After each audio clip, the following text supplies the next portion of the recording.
Vous écoutez Décrassage, le podcast sport de l'Indépendant. Temps additionnel, 5 minutes maxi en compagnie de Guillaume Richaud. Guillaume, comment ne pas démarrer ce décrassage par le match du 15 de France contre l'Afrique du Sud à Marseille? On en avait parlé la semaine dernière avec un nombre de victoires consécutives record pour l'équipe de France et ça continue. Ça continue, une victoire de plus contre l'Afrique du Sud. Mais cette victoire, elle a été dure à obtenir. Déjà la semaine dernière contre l'Australie, ça avait été compliqué. Là aussi, ça a été très dur.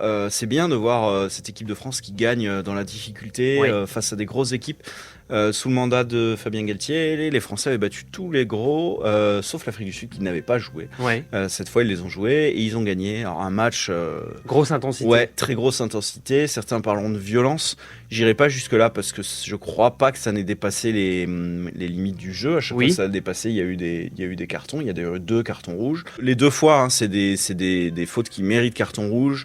Des excès d'engagement mais un peu involontaires les deux. Quoi qu'il arrive, il y a eu 5 sorties en protocole commotion. Ça a été dur, ça a été rude, ça a été violent et la France l'a emporté. C'est des matchs qu'il y a quelques années la France perdait. Tout à fait. Et là la France a été capable de l'emporter. C'était à Marseille et il y avait une ambiance de fou et je pense que ça a joué clairement notamment pour se transcender et puis même sur l'arbitre, il faut être honnête, il y a eu une petite erreur d'arbitrage contre les Français à l'heure de jeu, il y a eu une bronca du stade et après l'arbitre n'a pas cessé de siffler, n'a sifflé que pour les Français et ça joue. Alors effectivement on peut toujours se dire que c'est pas génial, mais tant mieux. On a une Coupe du Monde qui arrive. On sait le poids d'un public. Tout à fait. Et il faut aussi savoir profiter de ça.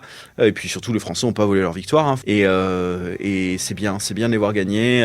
On est content. Ça continue. Ils joueront le Japon la semaine prochaine à Toulouse. Ça va clairement tourner, hein, parce que il y a eu des blessés. Il y aura des suspendus. On pense à Dupont, mais c'est pas plus mal parce qu'il va falloir qu'il souffle un peu. Bien sûr, beaucoup. Et puis il va falloir faire tourner un peu. Parce que notamment les Toulousains qui jouent beaucoup. On a Cyril Bay qui est blessé devant. Va falloir clairement mettre en place un protocole parce qu'il est blessé aux adducteurs et les adducteurs ça peut être lourd et long. On a la Coupe du Monde qui arrive. Toulouse a des grosses échéances donc il va falloir que le staff et Toulouse parlent ensemble. Alors en foot c'était aussi la dernière journée de Ligue 1 avant une longue coupure pour cause de Coupe du Monde. C'est ça, c'est la trêve. Alors c'est un peu bizarre, la trêve à la 15e journée. On a Paris qui a gagné largement 5-0. On a Lens qui a battu Clermont 2-1. Lens qui tient le rythme qui est très haut, qui n'a jamais été aussi haut, même avec autant de points, même quand ils ont gagné le titre en 98. Donc c'est quand même quelque chose d'incroyable.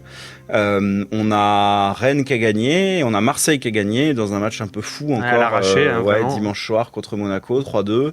On a Lyon qui tâtonne, qui a fait match nul contre Nice, qui peut se satisfaire d'avoir quand même pris un point parce que ça a été compliqué. Et puis en bas de tableau on a Angers qui galère, il faut être honnête, ça sent pas très très bon pour Angers, qui a que 8 points.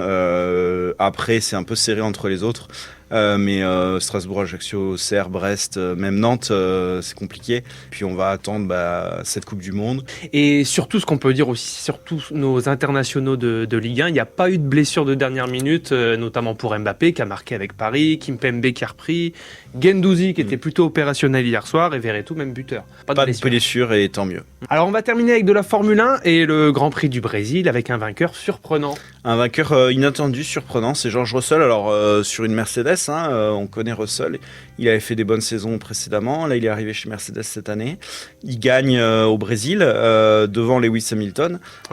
C'est bien, Mercedes a fait une saison galère, ils n'avaient pas gagné cette saison pour l'écurie qui est Mercedes, qui avait été 7 fois d'affilée championne du monde des constructeurs. C'était une grosse anomalie, on le sait. Cette année, la voiture était pas bonne. Clairement, on l'a su dès le début de saison. Mais ils ont bossé, mais ils se sont arrachés. Ils voulaient obtenir une victoire, ils l'ont obtenue. Et puis finalement, c'est Russell qui l'a emporté. On saura jamais vraiment si Lewis Hamilton l'a laissé gagner, n'a pas attaqué.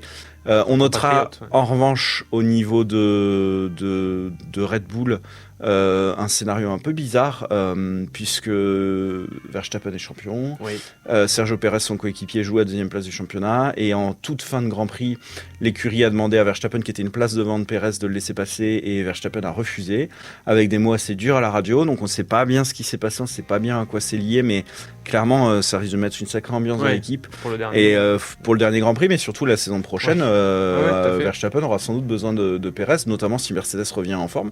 Merci beaucoup Guillaume. Merci à la semaine Johan. prochaine. À la semaine prochaine.